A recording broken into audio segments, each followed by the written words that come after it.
Okay, this is a video with a slight difference from my usual subscribers. This is about the wonderful world of Star Wars. Well, not so much the world of Star Wars, more like the Han Solo DL-44 blaster based on the World War I broom handle Mauser. Now, for some of my Airsoft viewers, Airsoft friends who are coming to view this, there's a couple of things. If you're going to get this, it's been out for a while, but if you're going to get it, I just want to make a couple of things aware to you. This mounting piece, which you see here for holding on the bracket, the threads on this side are not tapered, and they've got a really bad burr on them, so they will not go in to the tapped hole. To fix that, use a small file and literally just go around and give it a light file, keeping the file on a slight angle. That way you create a small taper and get rid of the burr. And then we'll be gentle with this, because both these parts and the body are metal, and these ones in particular are a soft metal. So once you've got that in, I recommend using Loctite so that they stay put and you never mess with them again. Then you get the bracket. As you can see, I've already weathered it. I've done some weathering on the highlights of the frame and on the bracket and such. You've got this middle screw, which that drops on like that, and that goes in like so. Now get it good and tight, but not over tight, because you want it down as far as possible. There's a reason for that. Now, the scope bracket is dovetailed to that. You can slide that on now, which I will do. You do it before you will add these. Slide it on. Now, what I meant about that screw being down as far as possible is because it catches on this, and you might have to wriggle it.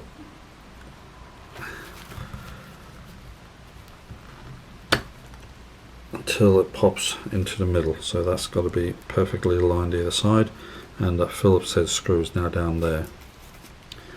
That's where you get these three rings.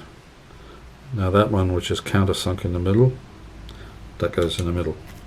These two, which are flat, they go onto here. Now that is how black they were when they came, and what I did using the sanding block, the smooth side of a sanding block, I took the black off and also did the striations on the side, the checkering. Gives it more of a weathered look. I also put that on there, finger tight. I also just gave the actual screw itself just a quick buff with the sandpaper, and that goes on there, finger tight. And the final one goes into the middle, and that holds the bracket in place and prevents it from sliding. So that's mounted. As you can see, some of the highlights on here, along there. Any raised edge where there would be natural wear and tear, that's where you need to weather it. Like along here. And that disc the fire selector, semi, full, the hammer, and also the grips of the bolt.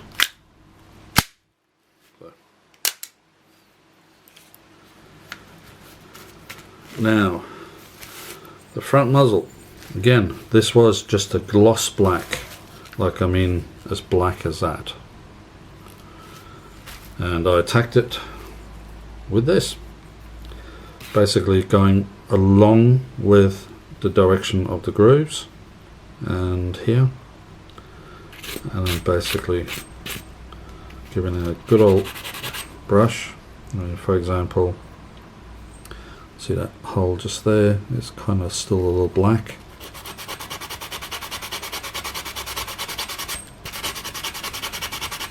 You know, turn it as you polish, and with this it can be as much or as little as you want, because this is after all the muzzle, so you want it looking fairly rough. This screw here, I had some issues with it because it is very short. So short, in fact, that when I first put it on, that would not reach the barrel, so this was sliding on and off. So to overcome that, I literally had to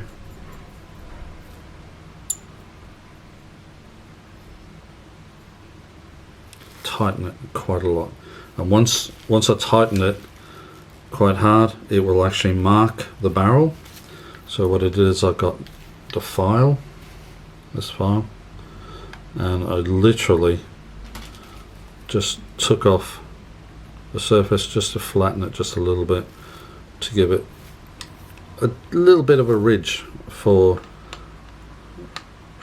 that screw to bite into.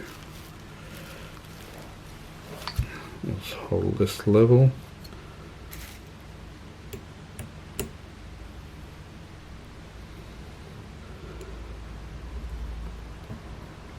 Now this is about where the screw stopped, and it wouldn't move any further, and it was literally falling off. So I had to give it a bit of extra turn, a bit of more of an incentive to go down and bite. So that's got to be quite hard. So be firm with it, but not rough. That's what she said. So there you go. A weathered AW Custom Armorworks.com DL-44 blaster, which was released first back in 2016, and a few more come onto the market, so I grabbed them as soon as I could. And it comes in 2 boxes, 2 just like this, as you see there. Apparently they're handmade, the extra parts that is. And there was no instructions inside, just a owner's manual card. That was it. So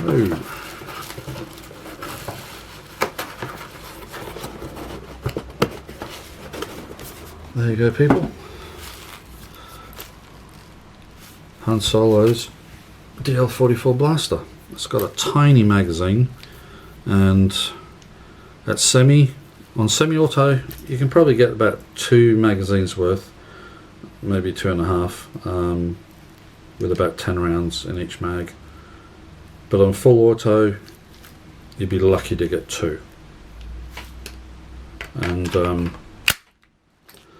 once this bracket is on, the magazine release is half obscured, so you've got to use the tip of your finger to get in there to get this out.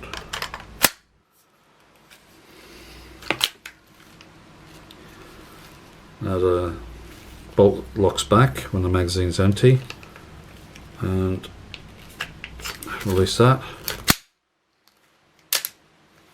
because there is no bolt release. Once the mag's in, the bolt won't go anywhere. So eject the mag, release, pull the trigger. There's your fire and safe lever. Just be aware when you're using it. Let's see if I can do it. I'll have to put this out.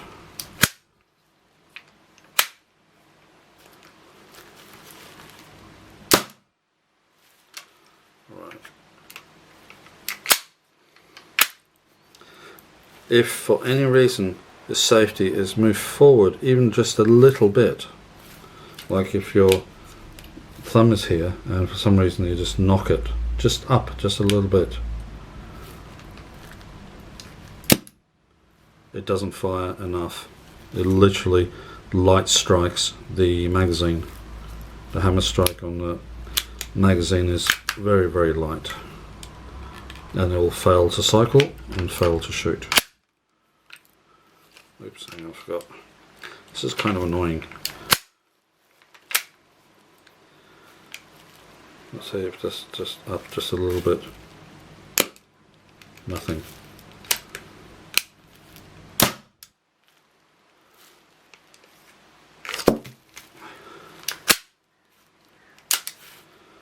Alright, well there you have it.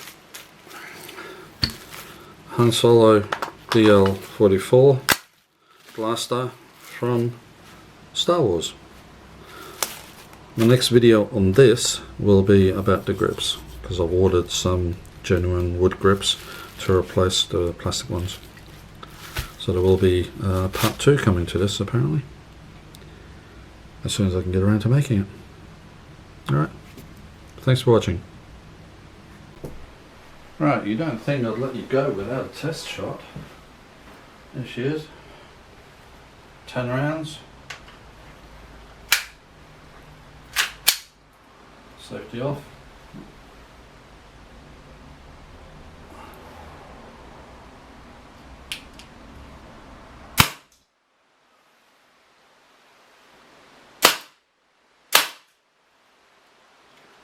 Full auto. And she's locked back. Magazine empty.